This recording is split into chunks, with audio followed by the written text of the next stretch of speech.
وہ عظیم الشان بادشاہ جس نے پورے روئے زمین پر حکومت کی، جس کی حکومت کے سامنے سکندر اعظم، چنگیز خان اور شارلیمن کی حکومت چھوٹی دکھائی دیتی ہے۔ نہ صرف انسان بلکہ جنات، حیوانات اور تمام مخلوق آپ کے تابع تھی۔ اس ویڈیو میں ہم اللہ کے اس عظیم پیغمبر اور بادشاہ کی پراسرار وفات کا مکمل واقعہ جانیں گے جسے تاریخ سلیمان ابن داؤد کے نام سے جانتی ہے۔ اللہ نے حضرت سلیمان علیہ السلام کو بے مثال حکومت و سلطنت عطا کی تھی۔ آپ کی حکومت نہ صرف انسانوں بلکہ جنات اور حیوانات پر بھی تھی۔ حضرت داؤد علیہ السلام کی حکومت کے وقت سے ہی جنات آل داؤد کے تابع تھے۔ اس وقت پہاڑوں میں رہنے والے دیو ہیکل جنات انسانی بستیوں میں آنا شروع ہوئے اور حضرت داؤد علیہ السلام کے فرمانبردار ہو گئے۔ حضرت داؤد علیہ السلام نے اپنے بیٹے حضرت سلیمان علیہ السلام کے لیے دعا فرمائی کہ جس طرح اللہ نے انہیں نعمتیں عطا کی، ان کے جانشین کو بھی ان نعمتوں سے سرفراز فرمائے۔ لہٰذا سلیمان علیہ السلام کے دور حکومت میں بھی یہ جنات نوکر و چاکر کی طرح آپ کے دربار میں حاضر رہتے۔ یہ حضرت سلیمان علیہ السلام کے حکم پر بڑی بڑی عمارتیں اور محل بناتے تھے۔ ان جناتوں میں بہت سارے کافر اور سرکش بھی تھے، لیکن اس کے باوجود وہ حضرت سلیمان علیہ السلام کے فرمان بردار تھے۔ مگر ان تمام نعمتوں کے باوجود موت سے حضرت سلیمان علیہ السلام کو بھی نجات نہ تھی، اور یہ موت آپ کو بھی ایک مقررہ وقت پر آنی تھی۔ دراصل ملک شام میں جس جگہ حضرت موسیٰ علیہ السلام نے اپنا خیمہ گاڑا تھا، ٹھیک اسی جگہ حضرت سلیمان علیہ السلام کے والد حضرت داؤد علیہ السلام نے عبادت کے لیے عظیم بیت المقدس کی بنیاد رکھی۔ مگر عمارت پوری ہونے سے قبل ہی حضرت داؤد علیہ السلام کی وفات کا وقت آ پہنچا، اور آپ نے اپنے بیٹے اور جانشین حضرت سلیمان علیہ السلام کو اس مقدس عمارت کو مکمل کرنے کی وصیت فرمائی۔ چونکہ دیو اور سرکش جنات حضرت سلیمان علیہ السلام کے تابع تھے، لہٰذا آپ نے انہیں اس مسجد کی تعمیر کے کاموں پر مقرر فرما دیا۔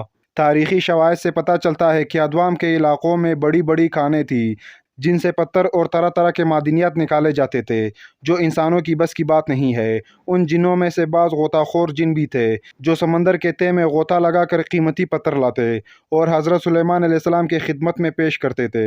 بیت المقدس کی تعمیر کے لیے بھی یہ جنات دور دراز کے علاقوں سے بڑی بڑی چٹانیں اٹھا کر لایا کرتے تھے اور مسجد کی بنیادوں اور ستونوں کی بنیاد رکھا کرتے۔ ان بڑے اور عظیم چٹانوں کو آج بھی مسجد اقصیٰ کے اندرونی حصوں میں دیکھا جا سکتا ہے۔ حضرت سلیمان علیہ السلام کے خوف سے یہ جنات کام کیا کرتے تھے، یہاں تک کہ حضرت سلیمان علیہ السلام کے وفات کا وقت بھی قریب آ گیا، مگر عمارت مکمل نہ ہو سکی۔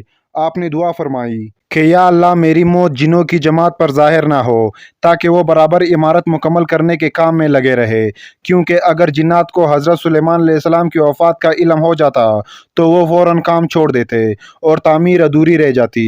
لوگوں کا یہ بھی ماننا تھا کہ جنات کے پاس علم غیب ہے اور وہ ہر چیز سے باخبر ہے، لہٰذا حضرت سلیمان علیہ السلام نے دعا کی کہ ان سبھی کا علم غیب کا جو دعویٰ ہے وہ بھی باطل ٹھہر جائے۔ حضرت سلیمان علیہ السلام نے ملک الموت سے کہا تھا کہ میری موت کا وقت مجھے کچھ عرصہ پہلے ہی بتا دینا، لہٰذا ملک الموت ایک دن آپ کے پاس تشریف لائے اور اللہ کا حکم سنا دیا کہ عنقریب آپ کی موت ہونے والی ہے۔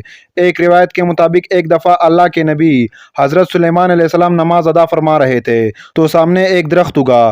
حضرت سلیمان علیہ السلام نے اس سے پوچھا کہ تیرا نام کیا ہے؟ اس درخت نے کہا خروب۔ آپ نے پوچھا تو کس چیز کے لیے ہے؟ دوا کے لیے یا نسل بڑھانے کے لیے؟ پودے نے کہا گھر کی خرابی اور ویرانی کے لیے۔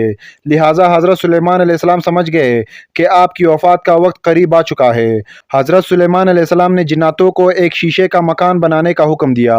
آپ وہاں داخل ہوئے اور اپنے عصا پر ٹیک لگا کر اللہ کی عبادت میں مشغول ہو گئے۔ اسی دوران آپ کی روح قبض کر لی گئی، لیکن اس لکڑی کے عصا کے سہارے حضرت سلیمان علیہ السلام اسی طرح کھڑے رہے اور جنات ادھر ادھر دیکھ کر آپ کو زندہ سمجھ کر اپنے کاموں میں مشغول رہے۔ جنات یہ سمجھ رہے تھے کہ آپ زندہ کھڑے ہیں اور عبادت میں مصروف ہے۔ آپ اسی حالت میں ایک لمبے عرصے تک کھڑے رہے۔ مفسرین نے لکھا کہ حضرت سلیمان علیہ السلام اس حالت میں 1 یا 2 ماہ کھڑے رہے تھے۔ بعض نے لکھا کہ آپ 1 سال اس عصے کے سہارے کھڑے رہے۔ اس سے جناتوں کو کوئی حیرت بھی نہ ہوئی، کیونکہ وہ کئی بار دیکھ چکے تھے کہ حضرت سلیمان علیہ السلام 1 مہینے بلکہ کبھی کبھی 2 ماہ تک برابر عبادت میں کھڑے رہا کرتے تھے۔ چونکہ انبیاء کرام کے جسم مبارک کو زمین کی مٹی نہیں کھا سکتی، نہ ہی عام انسان کی طرح خراب ہوتی ہے، جیسا کہ نبی کریم صلی اللہ علیہ وآلہ وسلم نے فرمایا، بے شک اللہ نے زمین پر حرام کر دیا ہے کہ وہ انبیاء کے جسموں کو کھائے۔ لہٰذا حضرت سلیمان علیہ السلام اسی حالت میں وہاں کھڑے رہے، یہاں تک کہ حضرت سلیمان علیہ السلام جس عصا کے سہارے کھڑے تھے، لکڑی کے اس عصا کو دیمک نے کھانا شروع کر دیا۔ عصا آخر کمزور ہو کر ٹوٹ گیا اور آپ کا جسم مبارک زمین پر آ گیا۔ اس وقت جنوں کی جماعت اور تمام انسانوں کو یہ علم ہوا کہ آپ کی وفات ہو چکی ہے۔